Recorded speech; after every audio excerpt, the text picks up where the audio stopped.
Hello friends, welcome back to my channel. Last Sunday ನನ್ನ ಮಗನಿಗೆ karate tournament ಇತ್ತು. ಹಾಗಾಗಿ 8 ಗಂಟೆಗೆ ಬರೋಕ್ಕೆ ಹೇಳಿದರು. ಹಾಗಾಗಿ 8 ಗಂಟೆಗೆ ಬಂದಿದ್ದೀವಿ ನಾವು. ಎಲ್ಲ ಮಕ್ಕಳು ಇನ್ನೂ ಬರ್ತಾಯಿದ್ರು. ಟಿಫನ್ ಏನೂ ತಿನ್ಕೊಂಡು ಬಂದಿರಲಿಲ್ಲ. ಮಕ್ಕಳು ಹಾಲು ಕುಟ್ಕೊಂಡು ಬಂದಿದ್ದರು. ನಾವು ಹಾಗೆ ಕಾಫಿ ಮತ್ತು ಬಿಸ್ಕೆಟ್ ಎಲ್ಲ ತಿನ್ಕೊಂಡು ಬಂದಿದ್ವಿ. ಟಿಫನ್ ಆಮೇಲೆ ಬಂದು ಮಾಡ್ಕೊಳ್ಳೋಣ ಅಂತೇಳಿ ಸುಮ್ಮನೆ ಆಗಿದ್ವಿ. ನಾನು ಒಂದು ಸಲನೂ ಹೋಗಿರಲಿಲ್ಲ, ಹೇಗಿರುತ್ತೆ ನೋಡೋಣ ಅಂತ ಈ ಸರ್ತಿ ಹೋಗಿದ್ದೀನಿ. ನಾವು 8 ಗಂಟೆಗೆಲ್ಲ ಹೋಗಿದ್ವಿ. ಆದರೆ ಪ್ರೋಗ್ರಾಮ್ ಸ್ಟಾರ್ಟ್ ಮಾಡೋದೇ 10 ಗಂಟೆ ಆಯಿತು. ಅಷ್ಟರಲ್ಲಿ ನನ್ನ ಮಗನಿಗೆ ಪಾಪ ಹೊಟ್ಟೆ ಹಸಿವಾಗಿತ್ತು ಅನಿಸುತ್ತೆ. ಆದರೆ ಅಕ್ಕಪಕ್ಕ ಅಂಗಡಿಗಳು ಇರಲಿಲ್ಲ, ಏನಾದರೂ ಕೊಡ್ಸೋಣ, ಏನಾದರೂ ತಿನ್ಸೋಣ ಅಂತ ಅಂದರೆ ಆಮೇಲೆ ಎಲ್ಲ ಮುಗಿದ್ಮೇಲೆ ಹೋದ್ರಾಯ್ತು, ಮತ್ತು ಯಾವಾಗ ಕರೀತಾರೋ ಏನೋ ಅಂತೇಳಿ ನಾವು ಸುಮ್ಮನೆ ಆಗಿಬಿಟ್ವಿ. ಆಮೇಲೆ ತಿಂದ್ರಾಯ್ತು, ಏನಾದರೂ ತಿನ್ಸಿದ್ರಾಯ್ತು ಅಂತ ಹೇಳಿ.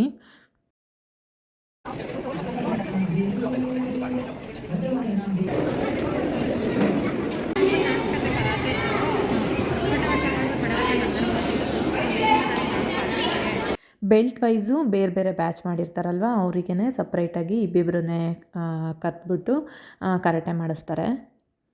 ಇವಾಗ ನೆಕ್ಸ್ಟ್ ಶ್ರೇಷ್ಠ ಬರ್ತಾನೆ, ನೀವು ನೋಡ್ತಾ ಇರ್ಬೋದು.